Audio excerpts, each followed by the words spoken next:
it comes to Spider-Man films, I don't really love any of them. That was probably a really stupid way to phrase that. What I mean by that is, yes, I love some of them, and yes, I really hate some of them. But I haven't had my dark night of Spider-Man films yet, if you know what I mean. For a lot of people, it's either Spider-Man 2 or Spider-Verse, and while I think those are both great, and I really think those two are the best, there isn't one I'd give like an A+ or a 10 out of 10 like I would The Dark Knight. I'm still waiting for that perfect Spider-Man movie that I hoped the MCU would give me, but it didn't end up doing that. Seriously, what is this suit? It's the fakest thing in the entire Spider-Man series. Back to the point though, I do think some of them are really great, and some of them are really bad.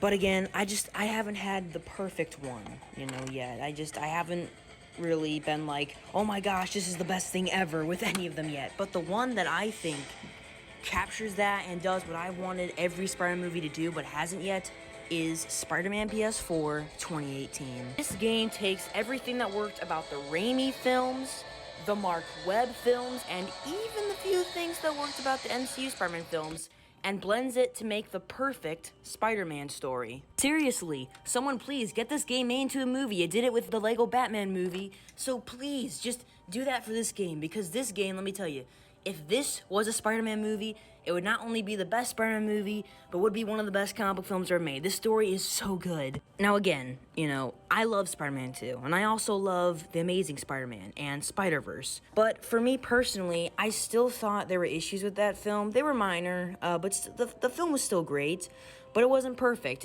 It's not really the Dark Knight of Spider-Man films, in my opinion, still. Again, it's great, but I still have some issues with it.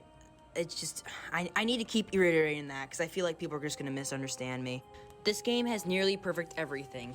A perfect Spider-Man, a perfect world, almost perfect characters because they're flawed, perfect story. I mean, almost everything about this game is perfect. Obviously, no game is perfect, nor no movie is perfect. I'm not trying to say this game is perfect, but I still do love the game. So let's talk about why SpiderMan PS4 was a spectacular adaptation of Spider-Man. Why don't we talk about what makes or breaks any Spider-Man game first? Yuri Lowanthal as Spider-Man. This may be a hot take coming up, but Yuri Lowanthal is my favorite Spider-Man of all time. Yes, someone finally beat Josh Keaton. It's incredible.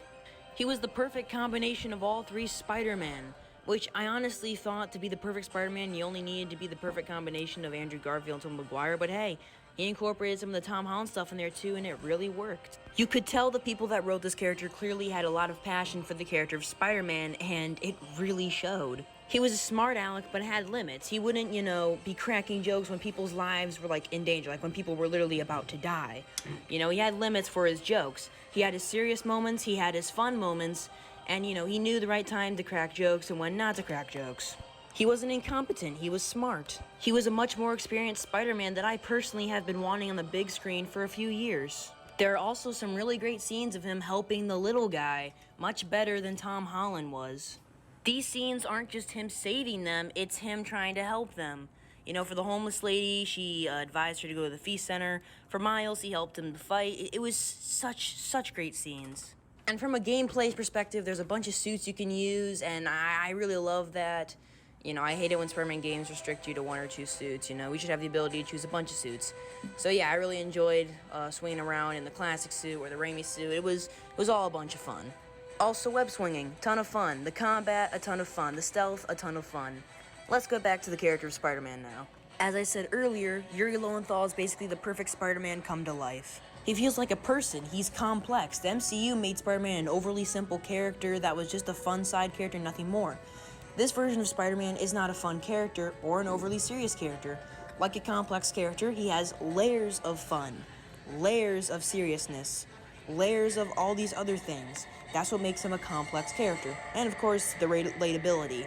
He's relatable. He gets evicted from his apartment, he has problems with MJ, he's trying to reconnect with her. And most importantly, he captures the heart of Spider-Man. Bad things happen to him throughout the game. Martin Lee becomes a villain, Dr. Octopus becomes a villain, he releases Devil's Breath, his aunt dies. Bad things happen to him throughout the game. Like I said, he gets evicted, a number of other things, and yet he still is somehow optimistic. He's still hopeful. He still is Spider-Man. He still spreads that message of hope. He still manages to get back up and help the little guy. I see that with this version of Spider-Man. When I hear Yuri Lowenthal's voice, I don't hear an actor playing Spider-Man, I hear Spider-Man. It feels like a real person with everyday problems, unlike MCU Spider-Man. I also love that Peter tried to redeem Mr. Negative and really empathize with him. In the MCU movies, Peter doesn't empathize or really try to redeem Mysterio or Vulture. In fact, Peter doesn't seem to have a problem with anything Tony did. You can walk away! Osborn must suffer! Osborn needs to pay. I know. This is the wrong way, Mark. Peter in this game clearly condones what Norman did to Octavius and Mr. Negative, but he realizes what they're doing is still wrong, and that's something that I personally feel the MCU films missed. Speaking of the villains, we should probably start talking about them now. Let's start by talking about Dr. Octopus, probably the most heartbreaking part of the game. One of the things I love the most about Octavius is we see his relationship with Peter develop from the beginning of the game. At the beginning of the game, him and Peter are very clearly friends. Octavius is his mentor, so him turning on him is even more tragic. The game makes you care about Octavius before he gets the arms, which again makes his fall even more tragic. We cared about and genuinely felt sorry for this guy. He had depth, we cared about him, we didn't want him to go bad. We didn't want him to kill Norman, even though Norman did deserve it for what he did to him. Seriously, I was on the edge of my seat during the interactions with him and Peter. It was just so heartbreaking again. Lots of really good tension and drama between the two. This game isn't afraid to explore dark themes, such as Peter's guilt for what happened to Otto. Because you were too late to help me. Just like Osborn, trying to steal my genius. Again, a genuinely sad and heartbreaking story. Mr. Negative was the same way. Now personally, I wish there was a little bit more depth to his story, but there's still enough for me to care about him. Osborn is partially responsible for his parents' death along with him, and it's, again, genuinely sad. What he did to Martin Lee is arguably more evil than what anything he did to Octavius. What have you done? I especially really love seeing how conflicted he was. Again, genuinely sad and heartbreaking. This was so well executed. Also, you've got to appreciate how every single villain has motivation and a goal. I mean, they didn't have to do that with the Sinister Six. They just could have said he was there to kill Spider-Man, but they did anyway. Does that not show you how much passion these guys really have for the game? And for the character of Spider-Man?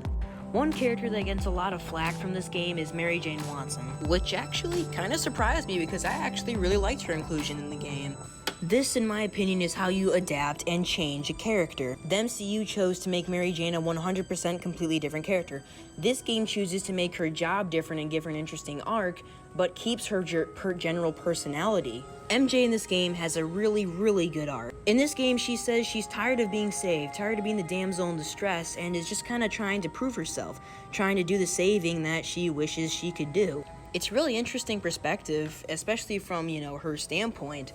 Obviously, Mary Jane's known for being saved all the time, and like I said, it's a pretty interesting concept, and I love the way it's executed. It's just hard being the one who always gets saved, Sometimes I want to do the saving. I'm sorry I made you feel like you couldn't. You know who else I really like? Miles Morales. I've always thought Miles Morales as a character was pretty boring, but Spider-Verse in this game made him a pretty interesting character. It's interesting to see the parallel between what Peter went through and what he's going through with his father's death. And what makes his father's death even better is he was someone we genuinely cared about. Jefferson Davis was someone we hung out with as Spider-Man and went on an entire mission with. Now let's move off the subject of the characters, let's talk about the gameplay. The Spider-Man missions and levels are very fun. Swinging around as Peter or fighting the boss battles like Dr. Octopus are super fun. Doc Ock in particular was my favorite boss battle. I also really loved the final Mr. Negative battle. The first few boss battles of the game were pretty generic, but as the game got on, the boss battles got better and more fun. However, what most people consider not to be fun are the MJ stealth levels and the Miles stealth levels. Now, me personally, I've actually come to kind of enjoy the MJ stealth levels. I mean, when I first played it, I didn't really enjoy it, and I admit it kind of messes with the pacing a bit, which I do agree with, and I think there's too many of them, but some of them I actually have come to really, really like. Though some of them I still think are pretty pointless, like, the Sable stuff, that could have just been told in the cutscene. But, not all of it was pointless, and I really did enjoy it, and they at very least played a plotline to the game. What I did not enjoy was the Miles levels. The first Miles level was pretty good, but then they don't know when to stop with them. Literally, the worst level in the game is this one where you have to sneak past the Sable agents because you really want to make it to Feast. which is just stupid. I don't know why that is a level. It is so pointless and so stupid to even put it there. I hate it to this day. I've replayed the game multiple times, and I still hate it so much, and you even keep playing when his mother calls, and it's just so awful. It really does not hold up well. I mean, the MJ levels hold up way more and way better than this stupid Miles level. The worst part is, it feels like a side mission, except you actually have to do it. This affects the plot in no way. It could have been told in the cutscene. There is no way to have this level in the game, but it's there for honestly no reason. The Rhino level also wasn't fun. While it's better than the Sable one simply because it actually has a reason to be there, it's just not fun. The Miles levels are really not fun. I still like Miles as a character, but man, these levels just drag and are so annoying. However, I'd say that's probably honestly my only negative with the game. One thing I really love is the option for the puzzles. You see, if you want to do the puzzles, you can. Or if you don't want to, you can just skip them. It's there for the people that like puzzles if they want it. But for the people that don't like puzzles like me, they don't have to do it, and I think that's a pretty cool feature. I've seen some people like Cosmonaut saying that it's bad game design, quote unquote, but personally I have to disagree. Like I said before, I really love the option to, do it if you want to, but the game understands not everyone loves puzzles, so it just gives you that feature, and again, I really love that option.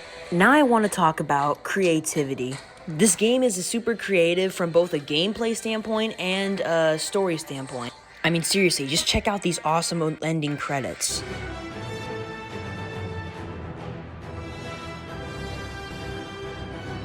Seriously, look how fun and creative that is. MCU Phase 3, you're missing this. From a story standpoint, it's also creative on how it uses the friendship of Peter and Octavius, and also it's creative in the way it sets up future sequels. It does it subtly, but not too much to where it's basically crammed down your throat. Also, levels like the Mr. Negative final boss, or the scenes where you're in Mr. Negative's little negative mind thingy where he's trying to manipulate you, are so brilliant, so brilliantly looked and creative. I love those levels. Again, this game is just so creative. And finally, I want to talk about the story. The story of SpiderMan PS4 is a tad bit overcomplicated, but you can still get the basic gist of it. It's a little bit complicated, but I still understand what's going on. I'm pretty sure most people would. So Peter Parker, Spider-Man, has been Spider-Man for 8 years, and he finally puts Wilson Fisk away, providing the gap for Martin Lee he needed to get his revenge on Norman Osborn because he blames Osborn for his parents' death. In the meantime, Peter meets MJ again. The two start to try to reconnect. Peter and Otto are trying to change the world and, help it, but then Norman pulls their funding so they can go work at Oscorp. Lee eventually gets a hold of Devil's Breath, a dangerous bioweapon that was originally made to cure diseases, but at its current state is, a bioweapon. They capture Lee, but he is then released by Octavius along with 5 other Spider-Man villains. Octavius became a villain because his arms were affecting his brain and the mind due to neural interface that was partially because of Peter. His hatred for Norman is fully taken over now, and he's ready to go kill him. Octavius then releases the dangerous Devil's Breath among the city. And unfortunately, one of the victims of Devil's Breath is Aunt May. Peter continues to go after Octavius and tries to get an anti-serum to cure the city of Devil's Breath. Eventually, Peter beats all the villains Ock broke out, and then it's just Otto himself. However, Otto gets Norman and brings him to Oscorp to try and expose him. Peter saves Norman, though, and then he has to fight Otto, who reveals he knows who Peter is. After a long, hard battle with Otto, he eventually beats him, and then they have a pretty heartbreaking scene talking to each other. No, you're wrong! You are everything I wanted to be! Just threw it away! Of course, you're right, Peter. Oh, I see that now. Do everything I can. I'll make sure you get the best help. No! If they put me away, they'll take my arms! I'll be trapped in this useless body! Please, Peter. That wasn't me. You said you'd never abandon me. You promised. Remember? Then after that, he goes to cure Aunt May, only to find out if he does, there won't be enough anti-serum to cure the rest of the victims. So he has to make the hard choice and sacrifice Aunt May in probably the saddest scene in the entire game. Then a few months later, him and MJ finally get back together. And that, my friends, is the best Spider-Man story ever. That is honestly all I have to say about this game. It's fantastic. I love it. The story is perfect. The gameplay is pretty great. The acting is on point. The characters are so well done. Honestly, to me personally, I think this game basically has everything to make the perfect Spider-Man story, and honestly, everything that would make the best Spider-Man movie, and I really wish some Spider-Man movies would take that into consideration. It has a perfect Spider-Man, a perfect MJ if you want to change stuff about her. Like, if you want to change stuff about her, do it like this game did. A pretty great Miles Morales, some perfect villains. Again, the passion just shines through this game. I mean, I think personally the Spider-Man movies are kind of in the dump right now. The Raimi films were great. The Mark Webb films were kind of great. I really loved the first one. The second one, not so much. And the MCU films, I'm not a fan of them, to say the least. I really wish the MCU Spider-Man films, or heck, any new Spider-Man films in the future, would just take inspiration from this great game. Please, why can't the MCU films just be like Spider-Man PS4 or any new Spider-Man films? I do not understand. Why does a video game have a better understanding of a character than the movie adaptation? The fact that I'm more invested in a video game version of Spider-Man than a current movie adaptation of Spider-Man is pretty sad, honestly. Still, nonetheless, I want to end this video off saying thank you, Insomniac, thank you, Brian Intihar, thank you, everyone involved in this game, Yuri Lowanthal, Laura Bailey, all of you. Thank you for making this great game. It really is fantastic. Cause whatever a spider can, spins away any size, catches feet, just like that.